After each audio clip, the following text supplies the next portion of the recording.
बिल्कुल जुगाड़ में लगा देते हैं।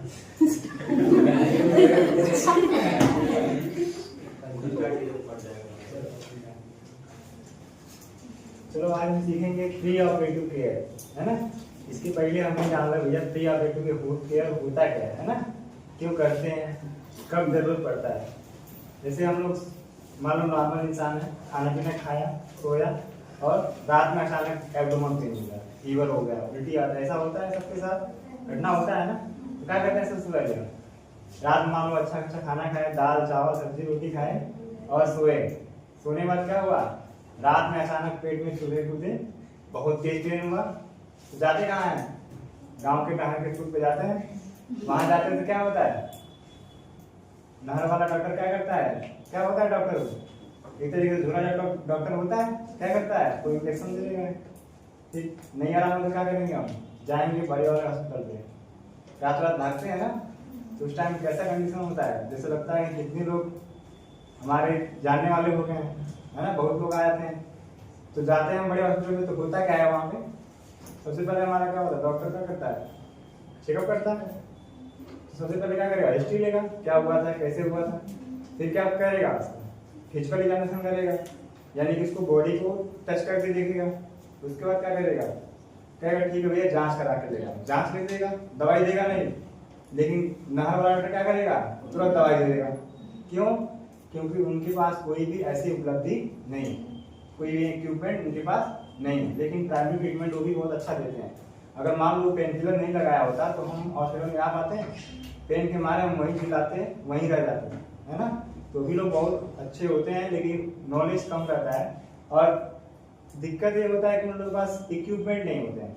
और दूसरी बात ये होती है वो मतलब ज़्यादा पढ़े नहीं होते हैं, बस काम देखते देखते सीख लेते हैं, करते करते सीख लेते हैं। तो आते हैं हॉस्पिटल में तो क्या होता है, हमारा जांच होता है, जांच होने के बाद क्या निकलती है, बीमारी निकलती है ना। तो बीमारी का दो तरीके से मैनेजमेंट होता है। पहला क्या होता है, कंजर्वेटिव मैनेजमेंट, दूसरा क्या होता है, सर्जिकल मैनेजमेंट। तो अगर कंजर्वेटिव है तो क्या करेंगे डॉक्टर, दवा देके घर दे देंगे, चला जाएगा घर। लेकिन कहीं सर्जिकल मैनेजमेंट आ गया, क्या पता हमारा अपेंडिसाइटिस हो गया है पेट में, या हमारा एब्डोमिनल अल्सर हो गया है। तो अगर ऐसे कंडीशन हमारे एब्डोमेन में आ गए तो वहां पे क्या हो जाएगा, सर्जिकल मैनेजमेंट आ जाएगा। जब सर्जिकल मैनेजमेंट आएगा तो वहां पे आएगा सबसे पहला काम ऑपरेशन आएगा ना। तो यहाँ पे भी है ऑपरेशन। तो ऑपरेशन ऐसे ही नहीं हो जाता है कि आया निकला अपेंडिसाइटिस, अब डॉक्टर बोल दिया अपेंडिक्स निकालना है, तो ऐसे नहीं घुसा के निकाल देंगे, नहीं निकालेंगे। तो क्या करते हैं वहां पे, उसका प्रिपरेशन करते हैं। जैसे हम लोग कहीं शादी विवाह में जाते हैं तो क्या करते हैं, सबसे पहले अच्छे से नहाते हैं, कपड़ा पहनते हैं, इस्त्री वगैरह मार के तब निकलते हैं ना। किस लिए, लुक, है ना। लेकिन वहां पे ओटी में किस लिए, इसलिए काम ना करते हैं, क्रॉस इन्फेक्शन से बचने के लिए। क्योंकि रात में पता नहीं कैसे आया है, कैसे नहीं आया है, कैसे कैसे कपड़े पहने, उसमें इन्फेक्शन है कि नहीं। वैसे हमारे नॉर्मली इन्वायरमेंट माइक्रोवेव में वो रहते ही रहते हैं, और हम उसी इन्वायरमेंट से गए होते हैं। तो वहाँ पे हमारे बॉडी में पूरे माइक्रोवेव रहते हैं ना, उसको हटाना होता है। और हटाते कैसे हैं, उसकी सारी प्रक्रिया हम यहाँ सीखेंगे। प्री ऑपरेटिव केयर, प्री मतलब क्या होता है, पहले, ऑपरेटिव मतलब ऑपरेशन, और केयर मतलब क्या होता है, देखरेख करना। यानी कि ऑपरेशन के पहले जो हम काम करेंगे किस लिए करते हैं, प्रिवेंशन ऑफ क्रॉस इन्फेक्शन, या SSI, या रिड्यूस कॉम्प्लिकेशन, या हमारा वुंड हीलिंग अच्छा हो, यानी कि हमारा जो सर्जरी है वो सक्सेसफुल हो जाए।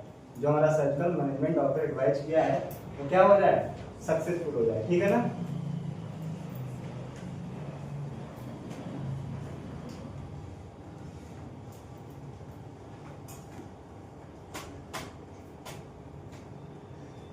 तो हमारा टॉपिक क्या नाम है, प्री ऑपरेटिव केयर। इसके क्या क्या कंटेंट है, क्या क्या हमको पढ़ना है ना, क्या हमारा मोस्ट इंपोर्टेंट कंटेंट है। पहला हमारा इंट्रोडक्शन, कि हमारा प्री ऑपरेटिव केयर होता क्या है, इसके बारे में जानेंगे। नेक्स्ट हमारा पेशेंट आइडेंटिफिकेशन, ये भी जरूरी है कि हम पेशेंट की पहचान कैसे करेंगे। भीड़ में पेशेंट रहते हैं, सब एक प्रकार के पेशेंट होते हैं, तो कैसे उनको हम फाइंड आउट करेंगे, कैसे पहचान करेंगे। नेक्स्ट हमारा इन्फॉर्म कंसर्न, सहमति पत्र कैसे लेंगे मरीज का। नेक्स्ट हमारा प्री ऑपरेटिव असेसमेंट, कैसे प्री ऑपरेटिव असेसमेंट मतलब होता है जांच पड़ताल करना। कैसे? ऑपरेशन के पहले मरीज का जांच पड़ताल करेंगे कि वो फिट है कि नहीं है, सर्जरी के दौरान कोई कॉम्प्लिकेशन नहीं हो जाएगा, क्या पता सर्जरी के दौरान इनकी मृत्यु हो जाए। तो ये सब कॉम्प्लिकेशन पहले ही चेक कर लेंगे कि हमारा जो पेशेंट है वो रिकवर हो पाएगा कि नहीं हो पाएगा। नेक्स्ट हमारा फिजिकल प्रिपरेशन। फिजिकल मतलब होता है जो बॉडी के पार्ट पे है, जैसे मान लो हमारा नेल है, हेयर है, या हमारा जो ज्वेलरी वगैरह है, या हमारे जो क्लॉथ कपड़े वगैरह हैं, इन सबको क्या करना है, हमको निकालना है। या जिस पार्ट का ऑपरेशन होना है वहाँ पे हमारे जितने भी हेयर पार्टिकल्स हैं या गंदगी है उसको क्या करना है, हटाना है। ये हमारा किस में आएगा? फिजिकल प्रिपरेशन में आएगा। नेक्स्ट हमारा प्री ऑपरेटिव टीचिंग। टीचिंग मतलब होता है बताना, पढ़ाना, सिखाना। यानी कि जो मरीज आया हुआ है, जैसे ऑपरेशन का नाम सुनेगा वो घबराएगा ना, बेचैन हो जाएगा कि ऑपरेशन होगा, डरेगा ना वो, उसको क्या करना, हमको बताना है, देखो घबराओ नहीं, तुम्हारे साथ सब अच्छा होगा। नेक्स्ट हमारा साइकोलॉजिकल प्रिपरेशन। बताएंगे उनको कि भैया घबराओ नहीं, सब अपने ही है, एक बार ऑपरेशन हो गया फिर तुम्हारा फ्यूचर में कभी भी इस बीमारी से जूझना नहीं पड़ेगा, है ना। तुम्हारी जो समस्या है हमेशा के लिए क्या हो जाएगा, सॉल्व हो जाएगा। नेक्स्ट हमारा प्री ऑपरेटिव चेकलिस्ट। ये हमारा काम होता है चेकलिस्ट करना, चेकलिस्ट को चेक करना। क्यों? क्योंकि हमारा जो पेशेंट का प्रिपरेशन हुआ है वो सही तरीके से हुआ है कि नहीं हुआ है, जो हमारा WHO कहता है उसके अकॉर्डिंग है कि नहीं, इसके बारे में पढ़ेंगे। फिर नेक्स्ट हमारा है BHT, बेड हेड टिकट। जैसे ना फाइल बनती है वैसे सब मरीज का भी फाइल बनता है ना कोर्ट कचहरी में फाइल, वैसे हम मरीज का भी बनाते हैं, जिसमें हम सारे कंटेंट रखते हैं। मरीज का क्या क्या जांच हुआ है, क्या क्या दवा चली है, क्या क्या इसको दिक्कत है, किस दवा से एलर्जी है, किस दवा से एलर्जी नहीं है, सारे कंटेंट कहाँ भरे होते हैं? BHT में होते हैं। ठीक है, एक एक करके पढ़ते हैं। पहला हमारा है इंट्रोडक्शन। इंट्रोडक्शन का मतलब देखो डिफिनेशन है। इंट्रोडक्शन मतलब ये हो जाएगा प्री ऑपरेटिव केयर, यानी कि ऑपरेशन के पहले किया जाने वाला केयर या देखरेख। किसका करेंगे? पेशेंट का। तो डिफिनेशन क्या हो जाएगा? Pre operative care is the nursing and medical care given before the surgery. यानी कि जो केयर है नर्सिंग या OT कोई भी दे सकता है, जो हमारा मेडिकल स्टूडेंट हो या मेडिकल नॉन स्टाफ तो नहीं देगा क्योंकि उसको पता नहीं रहेगा। जो मेडिकल स्टाफ होगा, है ना, या टेक्निकल स्टाफ हो या हमारा टेक्नीशियन हो, वही दे पाएंगे प्री ऑपरेटिव केयर, क्योंकि उनको नॉलेज होता है। अदरवाइज आम घर वालों को पता रहता है, कुछ भी नहीं पता रहता है। तो इसमें हमारा मेडिकल केयर कब देते हैं? बिफोर द सर्जरी, सर्जरी के पहले ही प्रक्रिया की जाती है। To prepare the patient psychologically, mentally and emotionally. जो पेशेंट है उसको क्या करते हैं हम अच्छे से प्रिपेयर करते हैं। कैसे कैसे प्रिपेयर करेंगे? तो पहला हमारा फिजिकली साफ सफाई करेंगे, दूसरा हमारा मेंटली उसको समझाएंगे बुझाएंगे, और नेक्स्ट हमारा इमोशनली उसको सांत्वना देंगे कि घबराओ नहीं, मैं तुम्हारे साथ हूँ, तुम्हारा सब कुछ अच्छा होगा। नेक्स्ट, ठीक है। नेक्स्ट हमारा पर्पस एंड गोल। क्यों करेंगे? हमारा क्या मकसद है, क्या हमारा लाभ होगा? तो पहला हमारा है ensure patient safety during the surgery. जो पेशेंट है उसका हम क्या करना है, हमको सेफ्टी प्रोवाइड करना है। कब? ड्यूरिंग द सर्जरी, यानी कि सर्जरी के दौरान कोई भी कॉम्प्लिकेशन ना हो। क्या पता कोई मरीज आपके घर का हो सकता है ना। तो अगर हम पेशेंट की सेफ्टी का देख रेख नहीं करेंगे तो वही लापरवाही सब पेशेंट के साथ होगा। तो एक नए दिन आपके घर का कोई पेशेंट आ गया, आपके नोन का कोई पेशेंट आ गया, तो उसके साथ भी क्या होगा? यही घटना घटे। तो इस घटने में क्या हो सकता है? मरीज की जान भी जा सकती है। अगर हमारी लापरवाही होती है, ऑपरेशन हुआ और ऑपरेशन के साइड में ही अगर हम कुछ छोड़ दिए तो क्या होगा? कौन झेलेगा? पेशेंट झेलेगा, उसके साथ साथ पूरे हॉस्पिटल भी क्या आएगा? झेलेगा, है ना। नेक्स्ट हमारा डिटेक्ट एंड मिनिमाइज रिस्क। जो अगर प्रक्रिया हम करते हैं तो क्या होगा? इससे कम से कम रिस्क होगा, है ना। नेक्स्ट हमारा रिड्यूस कॉम्प्लिकेशन। जब रिस्क कम होगा तो हमारा घटना भी कम होगा। जैसे मान लो अगर हम आर्टरी वेन है उसको अच्छे से बचा के काम कर रहे हैं तो कटेगा? नहीं कटेगा, है ना। नेक्स्ट हमारा prepare patient for quick recovery. जितना अच्छे से बचा के काम करेंगे उतना जल्दी पेशेंट ठीक हो जाएगा, है ना। जैसे मान लो घाव लगा, चोट लगा, डेली बाई डेली इसको क्या करना है? रगड़ के साफ कर देना है। तब तक रगड़ना जब तक खून आए। तो तुम पूरे साल रगड़ते रह जाओगे, पूरा बॉडी का खून निकल जाएगा, लेकिन हीलिंग प्रोसेस नहीं होगा, है ना। जैसे मान लो आज घाव हुआ तो कल क्या हो जाएगी? पपड़ी आएगी, तो पपड़ी कैसी रहेगी? ब्लैक आएगी। तो तुम कहोगे परफेक्ट ब्लैक हो गया मेरा स्किन, अब इसको हटाना, गोरा करना है ना। तो हटाओगे तो क्या होगा? खून आना फिर शुरू हो जाएगा। और पपड़ी किसकी होती है? प्लाज्मा की होती है, जो हमारी जो ब्लड का क्या बोलते हैं, प्लेटलेट होते हैं वही आप यहाँ पे क्या करते हैं, एक लेयर बनाते हैं जिसको बोलते हैं थ्रोम्बिन, है ना। थ्रोम्बिन हमको हटाना नहीं होता है, बस हमको ऊपर के सरफेस पे जो थ्रोम्बिन है उसके ऊपर के सरफेस को थोड़ा सा क्लीन करना होता है, और स्पेशली एंटीसेप्टिक सोल्यूशन यानी कि बिटाडीन से, सारा साबुन से नहीं तो क्या होगा, वो भी इन्फेक्ट हो जाएगा और धीरे धीरे अंदर घाव बना लेगा।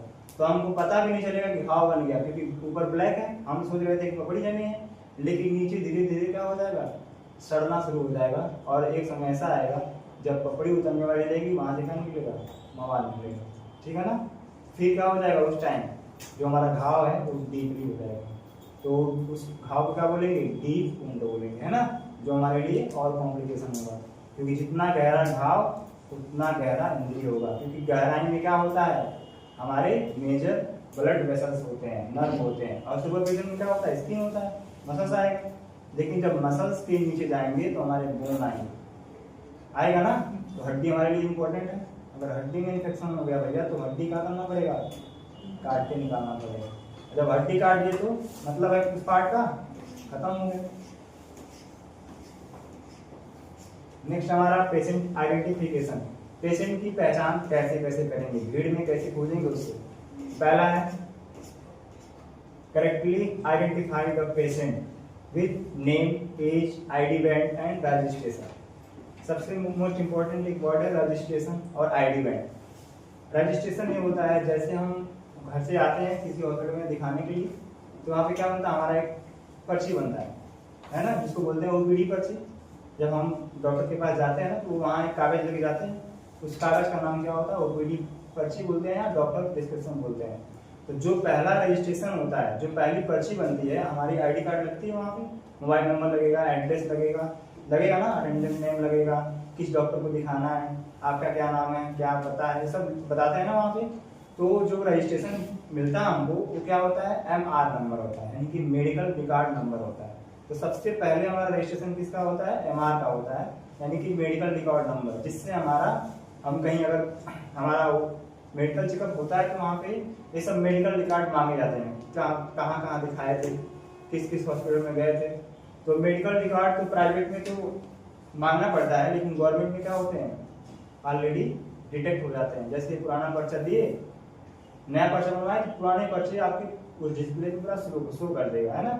इसीलिए जितना भी मेडिकल होता है सब गवर्नमेंट से होता है, तो प्राइवेट में फर्जी मिलता है, लेकिन गवर्नमेंट में क्या होगा, वहाँ पे UHID नंबर होता है जो कभी नहीं बदलता है ना, एक बार जनरेट हो गया वो हमेशा चलता रहता है, ठीक है। और आईडी बैंड मतलब इसको IP नंबर बोलते हैं, है ना, यानी कि IP मतलब होता है इन पेशेंट डिपार्टमेंट। जब पेशेंट को भर्ती कर दिए, है ना, ऑपरेशन के लिए, तो वहाँ पे एक नंबर मिलता है, उस नंबर को बोलते हैं IP नंबर, जो हम इस बैंड पे पट्टी पे लिख के चिपका देते हैं।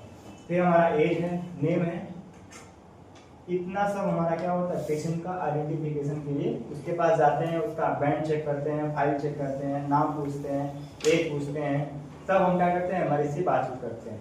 क्या पता हम दूसरे मरीज के बारे में दूसरे को एक्सप्लेन कर दिए तो, मान लो 2 प्रेग्नेंट लेडी है ना, दोनों सामने बैठी हैं, एक का बेबी डेथ हो गया है पेट में और एक का बेबी लाइव है। अब बेबी जिसका डेथ हुआ है उसको हम बोलेंगे कि ठीक है आपका बच्चा ठीक है, अभी हम ऑपरेशन करके निकाल देंगे, लेबर पेन नहीं हो रहा है, तो उसके लिए क्या होगा, शॉक होगा ना, घबरा जाएगी। और जिसका बेबी लाइव है उसको हम बोल दिए कि आपका बेबी डेथ हो गया है, अब इसको हम ऑपरेशन करके निकालेंगे, तो उसका उस टाइम का रिएक्शन क्या होगा, कल्पना करके देखो क्या होगा उस टाइम। एकदम उसका हार्ट रेट ऐसा हो जाएगा कि आप कंट्रोल नहीं कर पाओगे, बेहोश हो सकती है। ये कौन सा शॉक हो सकता है, इमोशनल शॉक, बैड न्यूज हो सकता है, नहीं हो सकता है, लेकिन जिसका मरा हुआ उसके लिए गुड न्यूज। तो इमोशनल शॉक 2 होते हैं, एक बैड न्यूज होता है, गुड न्यूज हो सकता है, दोनों को लग जाएगा, दोनों लोग भी हो सकते हैं। और जब बेहोश होंगे तो कुछ भी हो सकता है उनके साथ। तो एक गलत इंफॉर्मेशन मरीज के साथ कुछ भी कर सकता है, जान भी ले सकता है, क्या पता वो एकदम दिमाग से ले ली तो स्ट्रोक होने का चांस हो सकता है, ब्लड प्रेशर बढ़ा, जैसे यही नहीं होता है, हार्ट अटैक कब आते हैं, जब हम कुछ ज्यादा सोच लेते हैं तो हार्ट अटैक आने के चांस हो सकते हैं, या ब्रेन में ब्लीडिंग होने का चांस होता है, खूब ज्यादा सोच लिया, जिसका बच्चा लाइव है उसको बोल दिया कि बच्चा मर गया है, सोचेगी ना, सोचेगी तो क्या होगा, प्रेशर बढ़ेगा, और वहाँ फटेगा, जहाँ पे पतली आर्टरी रहेगी फट जाएगा, ब्रेन में ही होता है, वहीं पे उसका स्ट्रोक हो गया, कोमा में जा सकती है, कुछ भी हो सकता है। अभी आपके घर से कोई फोन कर दिया कि आपके घर में हो गया, तो आपको क्या होगा, तुरंत शॉक में जाओगे ना, वही घटना हो सकता है। इसीलिए हमको करेक्ट पेशेंट के पास ही जाके कोई भी सूचना बताना होता है। ये बहुत ही गंभीर बात है, इसको ध्यान रखना हमेशा। नेक्स्ट है verify procedure and site of surgery, है ना, यही बहुत इंपॉर्टेंट है, किस टाइप का सर्जरी होना और किस साइड का होना। क्या पता कान का ऑपरेशन होगा, और ये मोस्टली जिस जो पेयर में होते हैं वही कंफ्यूजन होता है, जैसे किडनी हो गया, ईयर हो गया, है ना। यहाँ पे मान लो कान का ऑपरेशन हुआ है, राइट साइड का कान बह रहा है, खराब हो गया, डॉक्टर साहब बोले हैं कि राइट साइड का कान होना है, और हम गए बोले कि किस साइड का ऑपरेशन होना है, लेफ्ट साइड का ना, तो क्या बताओ, हिंदी में पढ़ा हो, क्या पता हो गांव से आए हो, लेफ्ट राइट पता ना हो, तो बोलेगा हाँ, तुम तो भाई रेडी कर लिए, लिख दी कि लेफ्ट साइड, तो पेशेंट के साथ कॉम्प्लिकेशन आएगा ना।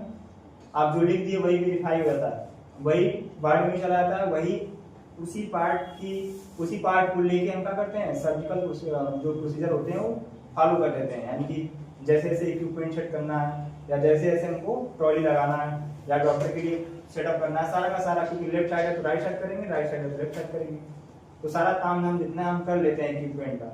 लेकिन रॉन्ग रहेगा तो क्या होगा, पेशेंट का जो डिसीज है वो खत्म हो पाएगा, नहीं हो पाएगा, फिर कंप्लेन करेगा, केस भी कर सकता है ना। तो केस किसके ऊपर होगा, हॉस्पिटल के ऊपर। हॉस्पिटल किसको जिम्मेदार करेगा, जो लिख के दिया रहेगा, क्योंकि वहां पे आपका साइन रहता है, ठीक है। नेक्स्ट हमारा रॉन्ग साइड सर्जरी, लेफ्ट का राइट नहीं होना चाहिए। Next must be check by nurse and doctor, nurse भी चेक करें और डॉक्टर भी। नर्स का मतलब यहाँ से क्या है, ओटी स्टाफ या हमारा ओटी को जो नर्स होते हैं वही क्या करते हैं, ये सब प्री ऑपरेटिव चेकलिस्ट रेडी करते हैं, ठीक है। नेक्स्ट हमारा इन्फॉर्म कंसर्न, ऑपरेशन के पहले हमारा क्या करते हैं, सहमति पत्र लेते हैं। क्यों जरूरी है सहमति पत्र, क्या पता एक पेशेंट आई है, बोलिए कि हमारा डिलीवरी हुआ है, उसका डिलीवरी में ही बोली का नसबंदी करना है, हस्बैंड का नहीं करना है। मान लो पेशेंट अंदर है, उसका ऑपरेशन हो रहा है, मान लो पहला लड़की है दूसरा लड़का हो, तो लेडी बोली ठीक है मेरा नसबंदी कर दीजिएगा, है ना, और तुम भैया वहीं कर दिए तो क्या होगा, बाहर वालों को नहीं पता है नसबंदी हो गया है, तो इसीलिए तो क्या होगा, दिक्कत होगा नहीं होगा, कंप्लेन कर देगा उसका हस्बैंड, क्यों कर दिए, फीमेल का कंसर्न नहीं मान्य होता है, ये भी पता है ना, फीमेल कभी भी बदल सकती हैं, इसीलिए मेल का कंसर्न, और भी किसका, हस्बैंड का, है ना, भले ही वो बाहर हो तो वीडियो कंसर्न, बाहर है ना, उसका हम वीडियो कंसर्न लेते हैं, वीडियो बातचीत करते हैं, उसका रिकॉर्ड होता है, वो रखते हैं सीडी बना के, क्या पता बाहर से आया घर पे क्यों नसबंदी कर दे, केस कर देगा तो कर सकता है ना, तो झेलेगा कौन, डॉक्टर, है ना। लेकिन कंसर्न साइन रहेगा तो कोई भी दिक्कत नहीं होगा, क्योंकि आप अदालत में जाएगा कोर्ट में क्या करोगे, कोर्ट वाला क्या मांगेगा, सबूत मांगेगा ना, तो आपके पास कोई ना कोई सबूत होना चाहिए दिखाने के लिए, तो आपके पास या तो वीडियो कंसर्न हो, अगर दूर है तो, या तो सामने है तो रिटन कंसर्न होना चाहिए, है ना। और रिटन कंसर्न के साथ क्या होना चाहिए, बायोमेट्रिक थंब, क्या पता कह रहे नहीं हम तो नशे में थे उस दिन, हमको ऐसे साइन करवा दिए, हमको पता नहीं चला था, हम तो बहुत घबराए थे, तो भैया थंब क्यों लगाए, क्योंकि सबको पता है, जितने वो होता है ना खेत वाला काम, सब थंब लगता है, क्यों, क्योंकि दारू पिला के सब खेत लिखवा लेते हैं, लेकिन थंब क्यों लगवा लेते हैं, थंब ऐसे लगवा दोगे, जो आधार ऑथेंटिकेशन थंब होता है ना, किसी का भी कोई कितना भी नशा में हो, थंब लगवाओ, देखो होश में आ जाएगा तुरंत, है ना, कि उसको पता रहता है कि इसको लगाने से क्या होगा।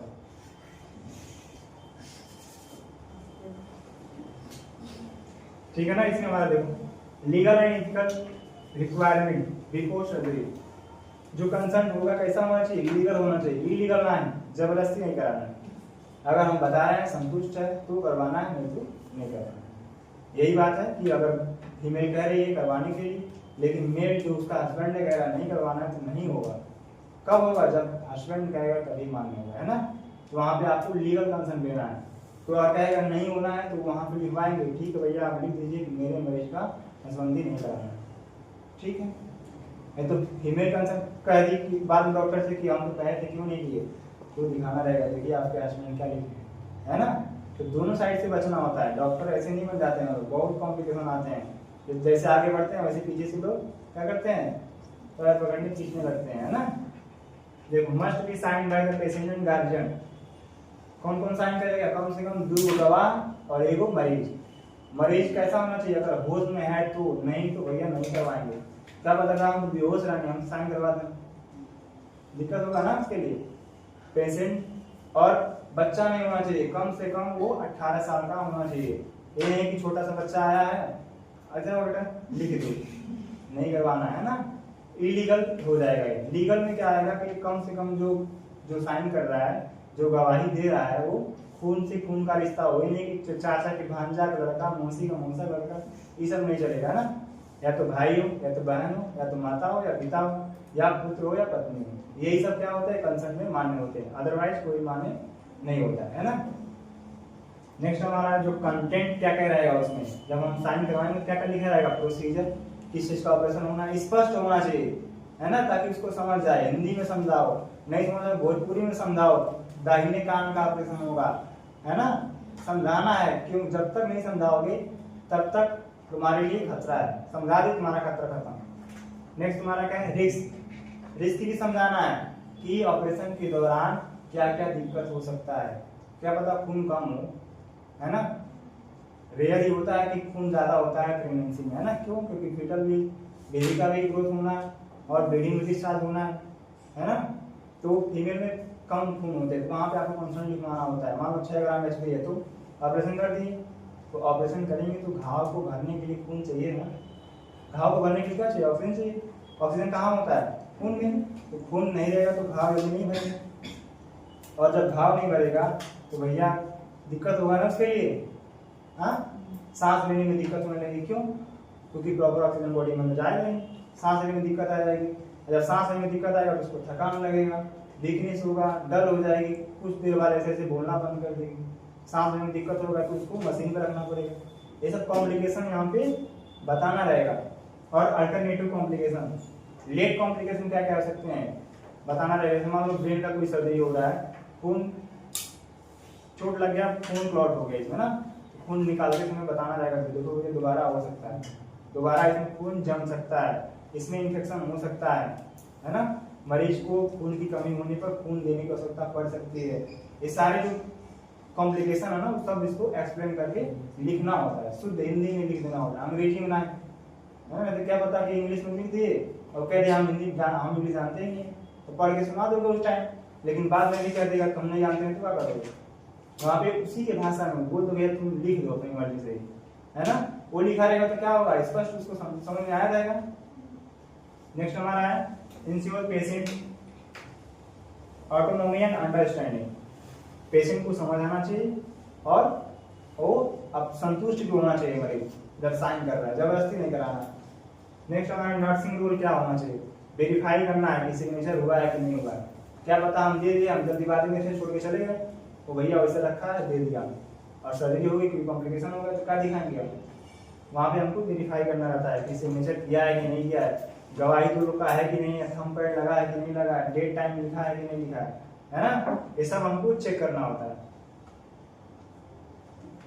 कंसर्ट ऐसे रहेगा, ऊपर हमारा लिखा रहेगा सर्जिकल, जैसे मान लो कोई सर्जरी हो रही है, ट्यूबेक्टमी ले लो, यहाँ लिखा रहेगा tubectomy concern for tube ligation या ट्यूबर लाइगेशन, है ना, बायलेटरल ट्यूबर लाइगेशन। यहाँ पे लिखा मरीज लिखेगा मेरे मरीज का नाम ये है, इनका उम्र इतना है, मैं अपनी मर्जी से अपने मरीज का नसबंदी कराना चाहता हूँ या चाहती हूँ, जो भी हो साइन करेगा, हम लगाएगा तो नसबंदी होगा, नहीं तो नहीं होगा। ये क्या हमारा कंसर्न होगा, इन्फॉर्म कंसर्न होगा, है ना, लिखने वाला। अब वीडियो वाला वीडियो कंसर्न हो जाएगा, है ना। आइडियो कंसर्न मांग नहीं होता है, क्या पता कोई हम नहीं बोले थे, कोई और बोल दिया था, समझ गया ना। फिर प्री ऑपरेटिव असेसमेंट क्या होगा, असेसमेंट मतलब क्या होता है, जांच पड़ताल करना, है ना। तो सबसे पहला क्या है, हिस्ट्री टेकिंग। क्या करेंगे, मेडिकल इलनेस चेक करेंगे, कब से बीमारी है, कब से जो बुखार हो रहा था आ रहा था, कब से दवाई खाए थे, दवाई जहाँ चल रहा था वहाँ से ठीक था कि नहीं था, ये सारा इसमें हम क्या करते हैं, हिस्ट्री देते हैं। क्या आपके घर में किसी को टीबी है, अस्थमा है, बीपी है, शुगर है, ये सब कोई ऑपरेशन हुआ है कि नहीं हुआ है, ये सब हिस्ट्री में आएगा।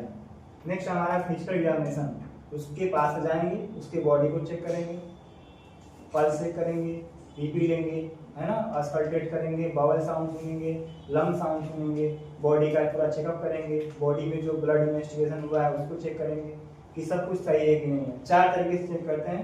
पहला हमारा इंस्पेक्शन होता है, दूसरा पाल्पेशन होता है, तीसरा हमारा अस्कल्टेशन होता है, चौथा हमारा परक्यूशन होता है ना। ये चारों में हम क्या करते हैं, बॉडी के पूरे चेकअप करते हैं। नेक्स्ट हमारा लेबोरेटरी टेस्ट, खून पेशाब जांच कराएंगे, जिसमें हमारा जो है कोई इन्फेक्शन रहेगा तो आ जाएगा, नहीं रहेगा तो नहीं आएगा। नेक्स्ट हमारा आइडेंटिफाई रिस्क फैक्टर, शुगर का मरीज नहीं है ना, बीपी का मरीज नहीं है ना, टीबी अस्थमा नहीं हुआ है ना, ये सब चेक करेंगे क्योंकि इनका हमको अलग प्रोटोकॉल फॉलो करना होता है। हमारा नॉर्मल मरीज है, ऑपरेशन कर दिए, लेकिन शुगर